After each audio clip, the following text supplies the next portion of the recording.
Gustavo Lopes, esse caso que a Josi mencionou aqui pra gente, vale trazer aqui pra nossa audiência, porque aparentemente Alexandre de Moraes tem os seus presos prediletos, é como se fosse uma coleção ali, uns bonequinhos que ele mantém. Daniel Silveira, Débora, o Felipe Martins entra aí nessa conta. O que acontece? Foi postado um vídeo no ano passado na rede social de Sebastião Coelho. O Felipe Martins não tem acesso à rede social, porque embora ele esteja na prisão domiciliar, ele não pode conversar com as pessoas do processo, ele não pode sair de casa porque tem tornozeleira eletrônica e ele também não pode acessar as redes sociais, vendo aí a sanha por realmente calar as pessoas, a sanha que o STF tem em calar as pessoas. Se quer entrevistas, ele pode dar. Lembrando que Suzane von Richthofen, depois de ter assassinado os pais, deu entrevista na maior emissora deste país, né, a emissora estatal deste país. Enquanto isso, Felipe Martins não pode falar. Mas veja só você, além da multa que foi aplicada, o Moraes determinou que ele preste esclarecimentos sobre as razões do desrespeito. De acordo com o Moraes, foi um desrespeito,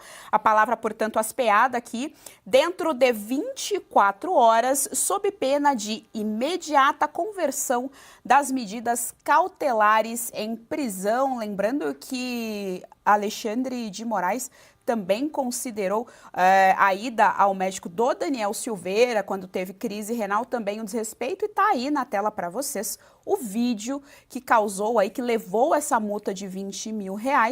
Além disso, aí eles têm 24 horas para explicar, de acordo com Alexandre de Moraes, nas palavras do Alexandre de Moraes, desrespeito ao descumprir as medidas cautelares. Gustavo Lopes.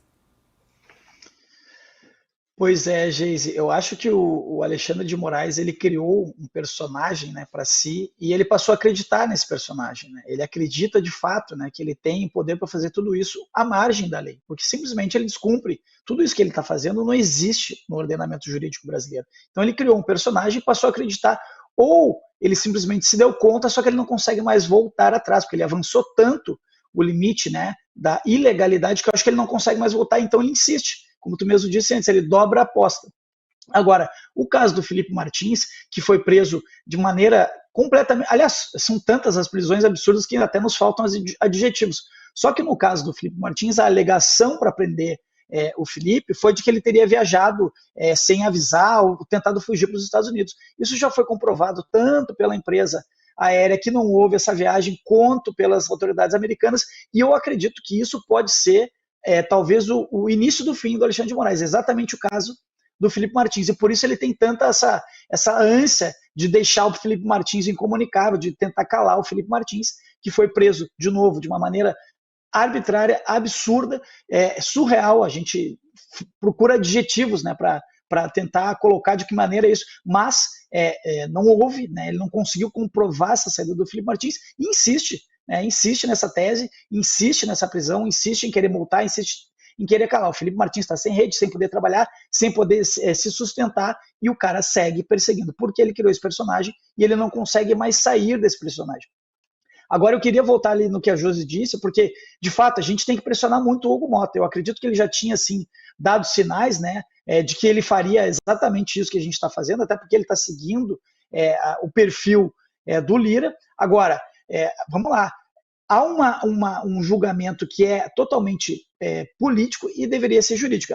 É preciso fazer essa separação, é preciso voltar, é preciso pressionar, ou seja, assim, ele diz ali, a gente não pode aprofundar a crise institucional. Ora, aprofundar mais aprofundada que já está, essa crise já é completamente aprofundada, e não por causa do Congresso, pelo contrário, é por causa do Executivo, mas sobretudo do STF, porque é o STF, ao final das contas, que mantém essa situação, porque o governo não tem força. A única força que o governo tem para tentar pressionar o Congresso é por meio da chantagem das emendas. Agora, quem faz a pressão, de fato, quem não deixa que as coisas aconteçam, é o STF. E vamos lembrar, ontem, no domingo, enquanto a Paulista estava lotada, o Fachin, vice-presidente do STF, estava recebendo membros da Suprema Corte da China, né, do Partido Comunista Chinês, estavam sendo recebidos pelo vice-presidente supremo. E o que ele falou? Ele disse, não, a gente está recebendo para aprofundar o nosso intercâmbio. Ou seja, o modelo do STF é o modelo chinês.